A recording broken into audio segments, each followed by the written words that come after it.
अस्सलाम वालेकुम and welcome to जोर का जोड़। आई होप आप लोग खैरियत से होंगे और अच्छे से अपना ख्याल रख रहे होंगे। Another day another show and आज तो दोनों तरफ ही पाकिस्तान और साउथ अफ्रीका एक दूसरे के मद्दे मुकाबल हैं। एक तरफ Pakistan men's South Africa men's के आमने सामने day 2 of second test match of the series जो कि पिंडी में खेली जा रही है। पिंडी में जो ये टेस्ट मैच खेला जा रहा है, स्टंप्स राइट आउट डे 2 का हुआ इख्तिताम 185 फॉर 4 साउथ अफ्रीका, और ये 4 भी जाते जाते वो 2 विकेटें जो हैं वो मिल गई, which is a very good side to see कि हाँ जी डे एंड करते करते आप फिर वापस अपनी तरफ जो है उस मोमेंटम को खींच लाए हैं। पाकिस्तान ने जो है वो 333 स्कोर किए। दो कि यस, इस पे बात करना बहुत ज़रूरी है कि what is wrong with our tail. At least आप टेल से एक्सपेक्ट करते हैं कि 20 से 50 रन तो जोड़ ही सकते हैं, मगर हमारी टेल जो है वो पूरी टेल वॉकिंग विकेट हुई हुई है।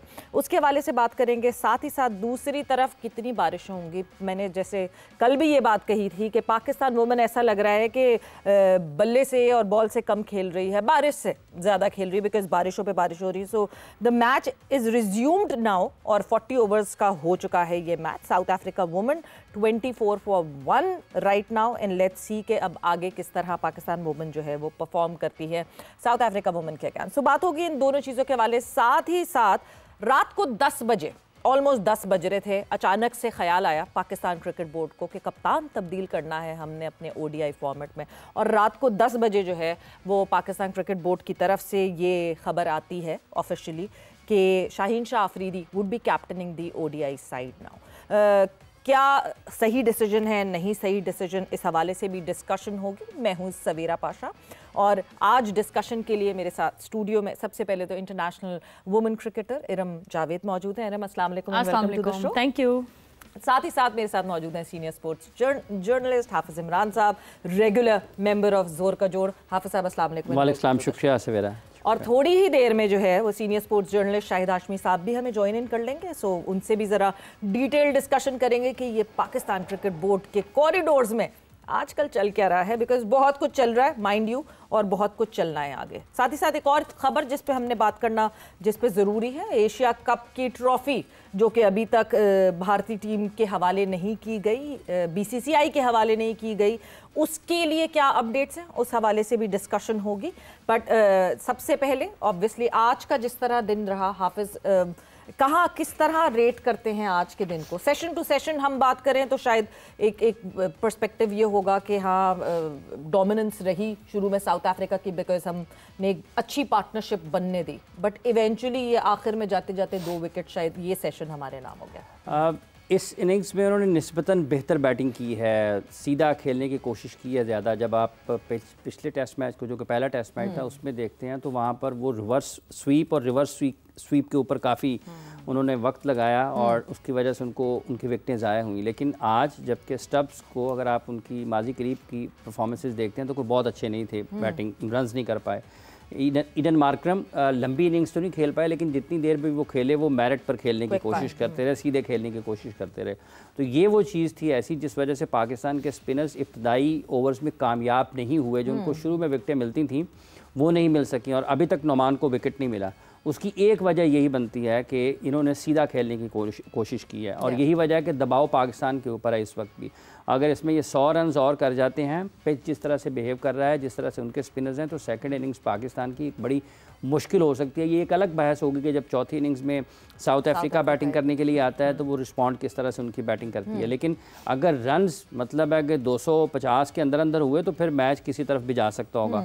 डेवॉल्ट ब्रेविस की एक जो विकेट अभी मिली पाकिस्तान को, वो कह सकते हैं कि एक आज के दिन का तोहफा होगा, क्योंकि अगर वो 10-15 ओवर्स वो खेल जाते हैं ना तो ये जितने रन्स बाकी थे ना ये ब्रेविस ने सीधे कर देने थे। बिल्कुल, बहुत अच्छा खेलते हैं। सो अगर आप मजमूई तौर पर देखते हैं तो साउथ अफ्रीका की तरफ से निस्बतन बेहतर बैटिंग आज के दिन में देखने को मिली है और ये अच्छा है, टेस्ट क्रिकेट के लिए भी अच्छा है। आपके स्पिनर्स को भी चैलेंज होगा, उनको भी पता लगेगा कि आपने जब आपके अगेंस्ट कोई गलत शॉट नहीं खेल रहा तो आपने कैसे फंसाना है उनको, बल्लेबाजों को। अच्छा है टेस्ट मैच 5वें दिन तक जाए, 4.5 दिन तक जाए तो एक अच्छी क्रिकेट देखने को मिलेगी। बिल्कुल। और अच्छी बात ये कि जहां ब्रेविस की बात कर रहे हैं कि yes it is a treat for Pakistan, क्योंकि ब्रेविस एक ऐसे खिलाड़ी हैं जो कि थोड़ी देर भी अगर क्रीज पे मौजूद रहें तो मुश्किलात दूसरी टीम के लिए हो सकती हैं। एंड द डेब्यूटेंट, बड़ा बात हो रही थी, 39-year-old डेब्यूटेंट, वो जो हैं वो उन्होंने ये दो, जॉर्जी और ब्रेविस, ये दो हमारे लिए थ्रेट साबित होते हैं जब भी हम साउथ अफ्रीका के अगेंस्ट आमने सामने हुए। सो इन दोनों की विकेट्स उन्होंने हासिल की। नहीं, ये बहुत खुशी की बात है कि जिस तरह उन्होंने डेब्यू किया है इस एज में आके, तो ये उनकी मेहनत है सबसे पहले और उनकी मेहनत का सिला उनको ज़रूर मिलेगा। और वो सिला यही है कि अच्छी बॉलिंग करेंगे। ज़्यादा पाकिस्तान क्रिकेट बोर्ड की नेग्लिजेंस है, मतलब इतने सालों से एक बंदा खेल रहा है, कोई पता नहीं कब का डेब्यू है आसिफ अफरीदी का। देखें, काशिफ अली को भी मेहनत का सिला मिला, ताबिश खान को भी मेहनत का सिला मिला, तो ये भी ये वन ऑफ बैज है। ये देखें ना, ये ठीक है, इसमें कोई ये नहीं, हम उनको किसी भी खिलाड़ी से नहीं, लेकिन जो आपका सवाल है वो ठीक है कि आप आगे कैसे बढ़ रहे हैं। इस उम्र में खिलाड़ी रिटायरमेंट का ऐलान करते हैं और अभी क्लासन ने रिटायरमेंट का ऐलान किया। आप देखें कि विराट कोहली और रोहित शर्मा ने रिटायरमेंट का ऐलान किया और भी दुनिया में मुख्तलिफ क्रिकेटर्स ने रिटायरमेंट का ऐलान किया। आप उस उम्र में खिलाड़ियों को डेब्यू करवाते हैं, तो ये एक सोच और फिक्र की बात है जो इतना अच्छा मंजर नहीं है कि आप अगर एक 39 ईयर्स ओल्ड बंदे को डेब्यू करवाएंगे तो इसका मतलब ये है कि आपके सिस्टम में कहीं ना कहीं तो खराबी है। और एरम ये वो बंदा है जो कि 2009 में जिसने फर्स्ट क्लास का डेब्यू किया था। तो अब 2009 से अगर मैं मतलब एज का हिसाब भी लगाने लगूं तो शायद 23 साल के 24 साल के होंगे वो। और वहां से लेके अब तक, क्योंकि अजहर महमूद से स्पेशली पूछा गया था इनके बारे में, एंड ही सेड कि नहीं जी पिछले 2 साल से he is been very good. नहीं, he is been very good for a very longer period of time. मगर मैंने भी इनको PSL में ही सबसे पहले लाहौर कलंदर के साथ ही देखा था, तो वहाँ से फिर मुझे आइडिया हुआ इनकी बॉलिंग का, फिर ये टेस्ट में आए हैं। लेकिन इन सारी बातों से अगर मैं एक चीज़ निकालूँ एज अ क्रिकेटर, कि आपकी मेहनत का आपको सिला मिलता ही मिलता है। जब आपने मेहनत की हो ना, तो वो चाहे किसी तरह से भी मिले, देर से मिले, जल्दी मिल जाए। कुछ लोगों को जल्दी मिल जाता है लेकिन उनका करियर जल्दी ही ख़त्म हो जाता है। तो दुआ है कि ये इसी तरह जो है वो विकेटें लेते रहे पाकिस्तान के लिए। और जिस तरह महाराज ने बॉलिंग की है, उन्होंने 5 आउट किए हैं, वो हमेशा पाकिस्तान, उन्होंने पाकिस्तान के अगेंस्ट और पाकिस्तान में उनका हमेशा जो है वो रिकॉर्ड अच्छा रहा है। बिल्कुल। तो मेरी दुआ है कि ये भी उसी तरह से बॉलिंग करें और हमें ये दूसरा टेस्ट जितवाते। बिल्कुल बिल्कुल। हम शुरुआत जो है वो अच्छी एक नोट से करें पूरी सीरीज की। But Keshav Maharaj was brilliant. मतलब ऐसा लगता है कि वो हमेशा जब भी पाकिस्तान ट्रैवल करते हैं, ही अंडरस्टैंड्स दीज कंडीशंस हमसे ज्यादा बेहतर। देखिए, दोनों टीमों के स्पिनर्स को आप देखते हैं ना, तो आपको देखते हुए मजा आता है कि एक बहुत अच्छी जंग होती है बैट और बॉल के दरमियान में। इवन अगर उनके स्पिनर्स भी बॉलिंग कर रहे थे तो भी बहुत अच्छे बॉल हुए हैं। पाकिस्तान के स्पिनर्स को भी आज देखें तो इनके भी बॉल बहुत अच्छे हुए हैं। जो ज़्यादा बेहतर खेलता है किसी भी अच्छे बॉल को, ये जो पाकिस्तान की तरफ से 2 लेफ्ट आर्म स्पिनर्स हैं, आप देखें कि किस तरीके से स्टब्स उनको खेल रहे हैं। इतना पूरा दिन खेल गया ना, आप देखें कि पूरा दिन वो बैटिंग कर गया और आउट ऑफ फॉर्म था। इससे पहले आखिरी 8-10 इनिंग्सों में उसके 47 या 49 उसका बेहतरीन स्कोर था और 5-6 रन हर इनिंग्स में उसने स्कोर किया। वो रन फ्लो में नहीं था उतना अच्छा। तो ये दोनों टीमों के स्पिनर्स ने बड़ी अच्छी गेंदबाजी का मुजाहरा किया है। महाराज, जिसका आपने शुरू में जिक्र भी किया, पाकिस्तान की टेल का, ऐसे पिचेस के ऊपर जहां पर बॉल शार्प टर्न हो रहा होता है, बड़ा टर्न हो रहा होता है, तो स्पिन के अगेंस्ट टेल के लिए बड़ा मुश्किल होता है। सेम गोज जब आपकी रिवर्स हो रही हो तो वहां पर भी टेल के अगेंस्ट बहुत मुश्किल होता है। आपने पहले टेस्ट मैच में देखा कि जब शाहीन बॉलिंग करने के लिए आए तो जब उन्होंने आखिरी विकेटें ली हैं तो मतलब कोई जवाब नहीं था बल्लेबाजों के पास जो उनको खेल रहे थे। महाराज को पूरा क्रेडिट है जो पिचेस पाकिस्तान ने बनाई हैं, जिसमें स्पिनर्स के लिए मदद निस्बतन ज़्यादा मौजूद है, उसका पाकिस्तान के स्पिनर्स भी फ़ायदा उठा रहे हैं। और महाराज तो एक माने हुए स्पिनर है, वो जहां कहीं भी खेलते हैं बड़े कंट्रोल के साथ गेंदबाजी करते हैं। एक अच्छा मंजर है और ये टेस्ट क्रिकेट का हुस्न है। ये अच्छी चीज़ें हैं। आपको रिवर्स होता हुआ नजर आए, काश के पिच थोड़ा और बेहतर हो, आपको बाउंसर्स भी नजर आए, ठीक है, स्पिन हो रहा है, तो ये भी एक आपकी स्किल चैलेंज हो रही है ना। आप चेक हो रहे हैं कि आपने अगेंस्ट स्पिन बॉल आपको एक अनप्लेबल भी हो जाता है, लंबा टर्न हो जाता है, तो आपने मैनेज किसको करना है। तो अच्छा है, देखते हुए अच्छा लग रहा है टेस्ट मैच। और स्पिनर्स के साथ साथ ऑब्वियसली जिस तरह आपने फास्ट बॉलर की बात की, Shaheen has been bowling really well. मगर शाहीन के लिए और एक मेजर खबर जो कि कल मैंने कहा ना कि रात को 10 बजे हमें वो खबर आई, इधर इधर सोर्सेज से तो आ ही रही थी बट ऑफिशियली, एंड इसी जो खबर की डिस्कशन है उसके साथ ही साथ हम ज्वाइन इन करवाएंगे हमारे शो पे जो है वो वीडियो लिंक के साथ ज्वाइन इन हो रहे हैं senior sports journalist Shahid Hashmi साहब। हाशमी साहब अस्सलाम वालेकुम and welcome to the show. वालेकुम अस्सलाम, बहुत शुक्रिया। और मुझे इस वक्त लग रहा है कि ये लाइव मंजर देख रहे हैं आप, पिंडी पे मौजूद है। बिल्कुल लाइव मंजर देखे, स्पिन असॉल्ट हो रहा है दोनों तरफ से जी। तो अच्छा है, पाकिस्तान अपनी होम कंडीशंस का फायदा उठा रहा है और उठाना चाहिए, बिल्कुल उठाना चाहिए। हाँ बिल्कुल, जो जिस तरह रैंक टर्नर्स बना दिए थे उस पर आप अपने भी मेरे ख्याल से प्लेयर्स के साथ बहुत ज्यादती कर रहे थे, मगर इस वक्त this balance is really good and this ये सरफेस अब मुझे लगता है आहिस्ता आहिस्ता करके आकिब जावेद को पता है कि कम लगाने पंखे, ज्यादा देर इंडस्ट्रियल पंखे नहीं लगे, दोनों जगह पे नहीं लगे। पुरानी पिक्चर्स चला के लोगों ने ये तासुर दिया कि पंखे लगे, हीटर लगे, लेकिन वो इंग्लैंड वाली पिक्चर्स थी। इस पिच पे भी इतना मतलब यूज नहीं किया, इतनी कोई टैक्टिक्स नहीं लगाई कि बहुत ज्यादा स्पिन हो। लेकिन अच्छी चीज जिस तरह आपने कहा कि फास्ट बॉलर्स को भी मौका मिल रहा है, बैट्समैन अगर अच्छा खेल रहे हैं उनको भी मौका मिल रहा है। आखिरी सेशन में कुछ इतनी अच्छी बॉलिंग नहीं की पाकिस्तान के स्पिनर्स ने, थोड़ा तेज खींच के गेंद करा रहे थे। जहां पे फ्लाइट दी आसिफ अफरीदी ने, दोनों विकेट उनको बड़ी अच्छी फ्लाइट पर जो टर्न गेंदें उन पर मिली हैं। सो आसिफ अफरीदी, ये कहना सही होगा देर आयत दुरुस्त आयत? बिल्कुल ऐसा ही है। इत्तेफाक ऐसा है कि अगर पाकिस्तान की क्रिकेट की तारीख उठाकर देखें तो ए से जो शुरू होते हैं ना नाम, उन्होंने 1 या 2 टेस्ट खेले हैं ज्यादातर। सो आप इनको 1 या 2 टेस्ट में देख रहे हैं शायद साहब? एज बहुत हो गई आसिफ की। इसने 2009 में या 2010 में फर्स्ट क्लास डेब्यू किया था, फिर 3 साल इसको पेशावर ने नहीं खिलाया, फिर 2 साल तकरीबन पौने 2 साल इसके उस मैच फिक्सिंग वाले जो इसने रिपोर्ट नहीं किया था उसमें ज़ाया हो गए। 2022 की जब ऑस्ट्रेलिया की टीम आई थी तो वाइट बॉल स्क्वाड में इनका नाम था। ये वाइट बॉल के बहुत ही अच्छे प्लेयर हैं और स्पेशली T20 के बहुत ही डिफिकल्ट होता है इनको, इनके ऊपर एग्रेसिव शॉट खेलना। तो ज़्यादा अच्छा होता कि उन्हें वाइट बॉल में चांस मिलता, लेकिन चले अभी उन्होंने हनीफ मोहम्मद ट्रॉफी में 33 आउट किए 5 मैचों में, तो उनको चांस मिल गया।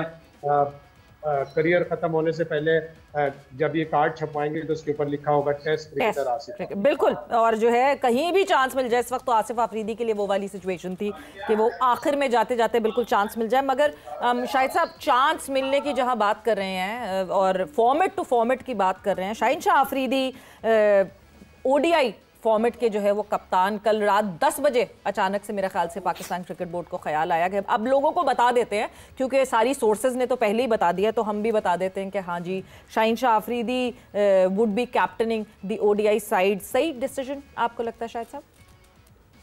देखिए, एक डिसीजन तो ठीक है।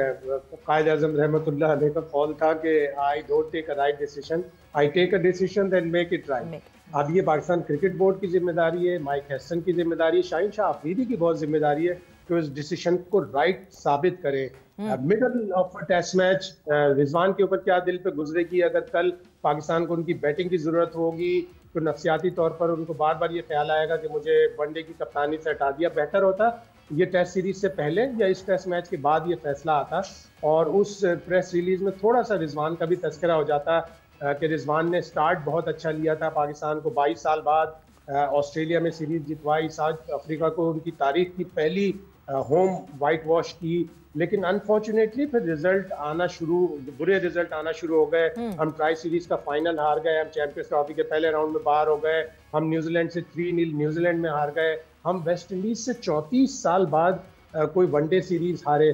तो अनफॉर्चुनेटली अब हमें रिजवान को हटाकर आगे की तरफ देखना है और अभी तक तो यही लग रहा है कि जैसे सिर्फ साउथ अफ्रीका की सीरीज के लिए ऐलान हुआ है। टेन्योर बताना चाहिए था कि शाहीन शाह अफरीदी अगली 5 सीरीज में या अगले 10 माह तक या अगले 2 साल तक या 2027 वनडे वर्ल्ड कप तक कप्तान रहेंगे।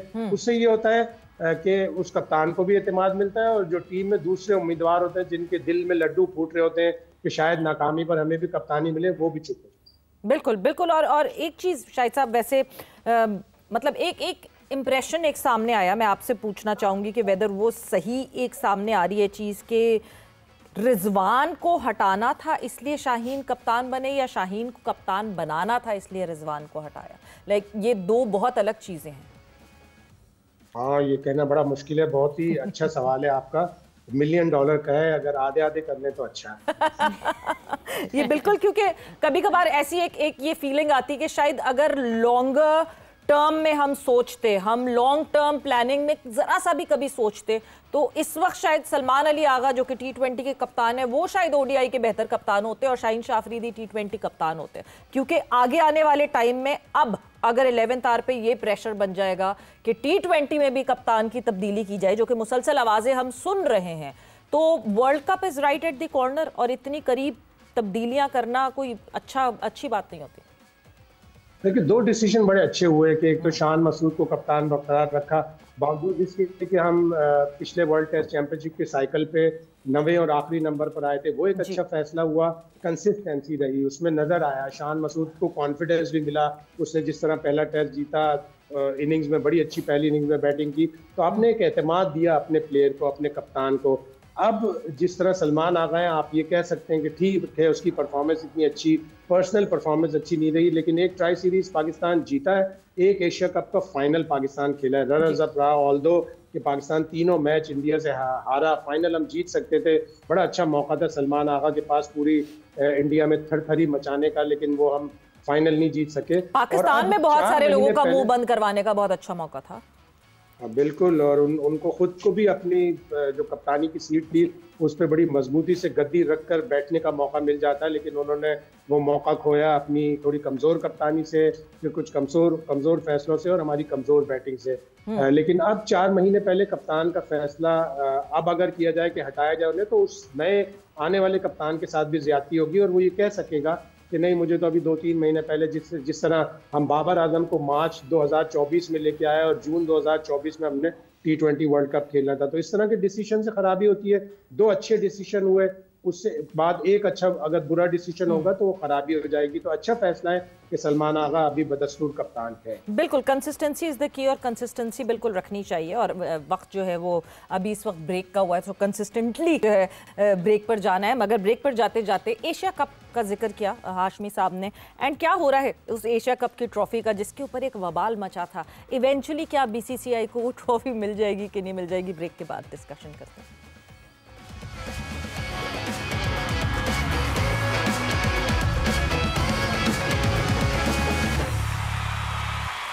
And welcome back to जोर का जोर। डिस्कशन हमारी हो रही है about certain things those are happening in Pakistan cricket, many things in fact those are happening in Pakistan cricket। मगर इस वक्त क्योंकि ICC Women's World Cup में Pakistan women team is in action, बारिश के बाद शुरू हुआ ये सिलसिला। 40 ओवर्स का मैच जो है वो कर्टेल करके 40 ओवर्स का कर दिया गया। South Africa women 62 for 1 right now and 11th over is going on. So let's see कि किस तरह की परफॉर्मेंसेज होती हैं। मगर आफ्टर द रेन हालात कुछ ऐसे लग रहे हैं कि इस वक्त बॉल कुछ नहीं कर पा रही, वही कुछ बॉलर्स कुछ नहीं कर पा रहे। हाँ, नहीं ऐसा लग रहा है कि बॉल इतना जो है वो उसकी मूवमेंट नजर नहीं आ रही। और अब वो कवर्स उन्होंने फिर पकड़ लिया, मुझे लगता है फिर बारिश का कोई सीन हो गया है। तो वहाँ पे तो यही हो रहा है, बारिश ही खेल रहे हैं। क्रिकेट हमें कम देखने को मिल रही है, लेकिन जिस तरह से ICC का कोई फोकस, हाँ ये मुझे लगता है कि जब हाँ ये देखना चाहिए था, एक इतना बिग इवेंट है तो ये चीज़ें पहले देख लेनी चाहिए थी। और जिस तरह से अब बॉलिंग भी हो रही है, मुझे लगता है कुछ पीछे बॉलिंग भी की है। हमारे फास्ट बॉलर्स भी अभी जो मैंने देखा है, स्पिनर ने भी थोड़ा सा पीछे बॉल रखा हुआ है जी। तो यही अगर थोड़ा आगे से, जिस तरह फातिमा ने एक अच्छा स्लिप में जो है कैच दिया है, नतालिया ने वो अच्छा कैच पकड़ा है ब्रिट्स का, वो बड़ी अच्छी बैटर है जिसको फातिमा ने आउट किया। तो अगर उसी लाइन पे रखें तो मुझे लगता है हम थोड़ा सा मुश्किल में डाल सकते हैं। मुझे लगा आप कह रही नतालिया बहुत अच्छी फील्डर है। उसने अच्छा कैच पकड़ा, नतालिया ने कैच पकड़ा और फातिमा ने अच्छा बॉल किया। अगर उसी लाइन लेंथ पे रखें और ये फिर बाहर और तो इस तरह से मुझे लगता है कि हम थोड़ा मुश्किल में डल जाएंगे। बिल्कुल मुश्किल। टीम बाहर क्या कह रही हैं आप? क्या चीज? टीम बाहर, टीम या बॉल बाहर हुआ है? बॉल अच्छा बाहर हुआ है, टीम बॉल फिर बाहर हुआ है। अच्छा शाहिद साहब क्या करना है? पाकिस्तान वुमेन टीम, बड़ी हमें उम्मीदें थी कि एक ही वेन्यू पे पाकिस्तान वुमेन टीम ने खेलना है, एक ही किस्म की कंडीशंस होंगी, नो ट्रैवलिंग नथिंग। इसको एज एडवांटेज हमारी टीम कैसे इस्तेमाल कर सकती है, मगर दिखा नहीं कि वो एडवांटेज की तरह इस्तेमाल किया हो पाकिस्तान वुमेन टीम ने। बिल्कुल आपने दुरुस्त कहा कि जब वर्ल्ड कप क्वालिफायर के 5 मैच जीते, वेस्ट इंडीज को हराया, बांग्लादेश को हराया, उसके बाद उम्मीद हो चली थी कि अगर पाकिस्तान 2 मैच अपने जीतेगा जो रिलेटिवली ईजियर ओपोनेंट थी श्रीलंका और बांग्लादेश, तो पाकिस्तान एक अपसेट के साथ सेमीफाइनल में स्नीक कर सकता है, अंदर जा सकता है पाकिस्तान। लेकिन वो जो बांग्लादेश का पहला मैच हारा वो बहुत ही मायूस कुन था। ऑस्ट्रेलिया तो जाहिर है, ऑस्ट्रेलिया एक मेंटालिटी का नाम है, अगर आप उन्हें 118 पे 5 भी कर देंगे तो वहाँ से भी 221 रन बना लेंगे, जिस तरह बैथूनी ने खड़े होकर, अलाना किंग ने खड़े होकर रन्स बनाए और हम उनका कुछ भी नहीं कर सके। और पुअर कैप्टनसी थी उस मैच में फातिमा सना की, जब नशरत सांधू ने 3 आउट कर ली थी, उन्होंने 27वें ओवर से मूनी ने रन्स बनाए, मूनी छीन के ले गई हमसे मैच। 37वें ओवर में जब वो लेके आई नशरत संधू को वापस, तो उस वक्त तो मेला लूट चुकी थी बैथ मूनी। और इसी तरह इंग्लैंड वाला मैच बारिश की नजर हुआ, फिर हमारा न्यूजीलैंड का मैच बारिश की नजर हुआ।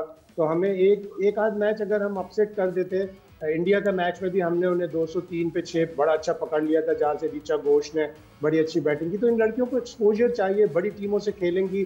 पाकिस्तान क्रिकेट बोर्ड को चाहिए इस साल, पिछले साल नकवी साहब ने आके 24 करोड़ जो सालाना बजट था उसको 70 करोड़ किया, लड़कियों को सेंट्रल कॉन्ट्रैक्ट दिए, फैसिलिटीज तो दी हैं, लेकिन उनको एक्सपोजर चाहिए। बड़ी टीमों से खेलेंगी तो सीखेंगी।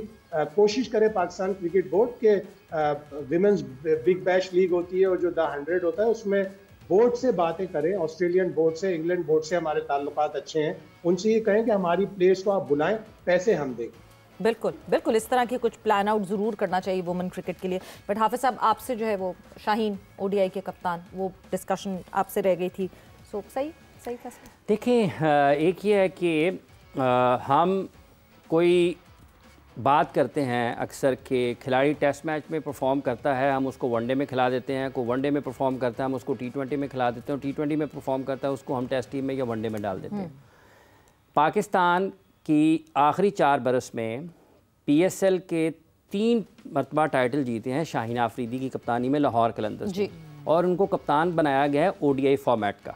ठीक है, अब ये सिर्फ खिलाड़ी ही नहीं, हम फॉर्मेट के हिसाब से बदलते मुंतखब करते हुए हम उनके कप्तान भी बना देते हैं। और सलमान अली आगा, जिनके बारे में अमूमी तौर पर यह बहस पाकिस्तान के क्रिकेट में जारी है कि वो T20 टीम में उनकी अपनी सिलेक्शन के ऊपर एतराज़ात रहते हैं और उनको मुश्किल होता है अपने आप को जस्टिफाई करना कि वो T20 टीम में कैसे आते हैं। अब ये वो चीज़ें हैं जो कि आपकी फ़ैसला साजी को मशकूक बना देती हैं। हर फैसला ये अल्लाह करे कि वो बेहतर हो और पाकिस्तान के क्रिकेट के लिए यहाँ से कुछ बेहतर चीज़ें सामने आएँ, लेकिन अंदाज़ काम करने का, वक्त का तयन और किस अंदाज से आप किसी को लाते हैं, किसी को घर भेजते हैं, ये चीज़ें निशानज़दा रहती हैं और फिर इसके ऊपर बात होती रहती है हमेशा। ये जहाँ तक ताल्लुक़ इस चीज़ का है कि कप्तान बदलने का या ना बदलने का, राशिद लतीफ़ साहब पाकिस्तान के फॉर्मर कैप्टन हैं, ठीक है, उन्होंने गुज़िश्ता रोज़ जब ये बदला तो एक पूरी की पूरी ना तारीख लिखी, कि तारीख उन्होंने लिखी कि 13 मार्च 2023 को शादाब खान को कप्तान बनाया गया। ठीक है जी, उस वक्त नजम सेठी पाकिस्तान क्रिकेट बोर्ड के चेयरमैन थे, मैनेजमेंट कमेटी के। 15 नवंबर को वर्ल्ड कप हारने के बाद बाबर आजम रिज़ाइन करते हैं, ज़का अशरफ थे PCB के चेयरमैन। फिर 15 नवंबर को ही पाकिस्तान अनाउंस करता है शाहीन आफरीदी को कप्तान। उसी दिन शान मसूद को भी अनाउंस करता है कप्तान। और ये यहाँ पास ही हमारे एक सैलून है, वहाँ पर वो अपनी स्टाइलिंग वगैरह के लिए भी आया, तो मुझे पता चला कि ये वहाँ पे मौजूद है। मैंने कहा इसने यहाँ से तैयार होकर वहाँ पर जाना है, इसका मतलब ये कि आज कोई ऐलान होना है। वो शाम तक ये ऐलान हो गया और उसके बाद आप शान को बनाते हैं। फिर आप 29 मार्च 2024 को शाहीन आफरीदी को हटा देते हैं। 31 मार्च को बाबर आजम को अनाउंस करते हैं T20 टीम का कैप्टन। 1 अक्टूबर 2024 को बाबर आजम फिर अपनी कप्तानी से अलहदा हो जाते हैं। 27 अक्टूबर 2024 को रिजवान को अनाउंस किया जाता है वाइट बॉल का कैप्टन। और उसके बाद 4 मार्च 2025 को सलमान अली आगा को कप्तान बना दिया जाता है। 20 अक्टूबर को एक मरतबा फिर शाहीन आफरीदी को कप्तान बना दिया जाता है। एक टीम हमसे बनती नहीं, ये उसकी तफसील है कप्तानों के हटाए जाने की। एक टीम अच्छी हमसे नहीं बन पाती जो T20 अच्छी खेले, वनडे अच्छे खेले, टेस्ट मैचेस अच्छे खेले।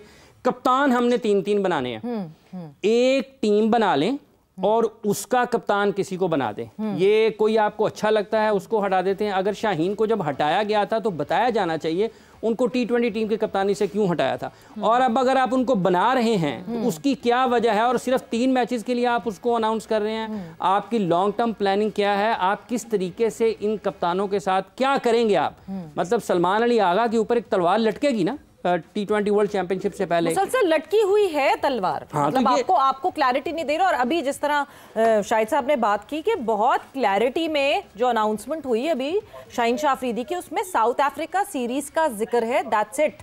उसके अलावा आगे की कोई डिस्कशन नहीं है, कोई बात नहीं है। तो इसका मतलब ये कि शाहीन शाह अफरीदी भी जब ओडीआई सीरीज के लिए उतरेंगे तो तलवार तो उनके सर पे भी लटकी हुई होगी शायद साहब। बिल्कुल ऐसे ही है। और अब शाहीन की बड़ी जिम्मेदारियां हैं, शाहीन की जिम्मेदारी बढ़ जाएगी। अभी ये सुन रहे हैं कि T20 में वो नहीं होंगे।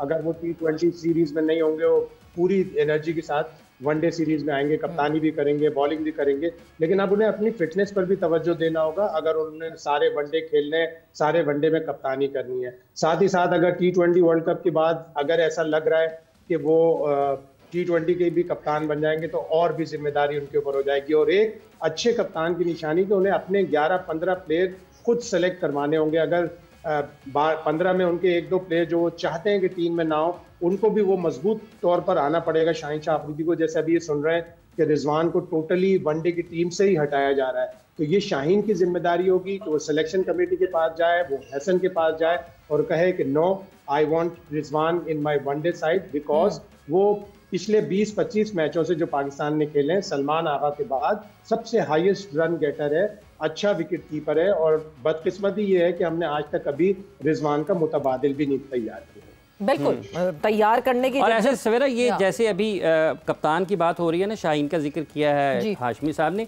ऐसा कप्तान ना बनाएं कि जैसे अभी मोहम्मद वसीम साहब बाहर से बैठ के कप्तान को फील्डिंग के हवाले से बता रहे हैं, वो बरहम हो रहे हैं। माइक हैसन अगर ऐसा करते हैं तो हमें बुरा लगता है, तो मोहम्मद वसीम के करने पे भी बुरा लगेगा।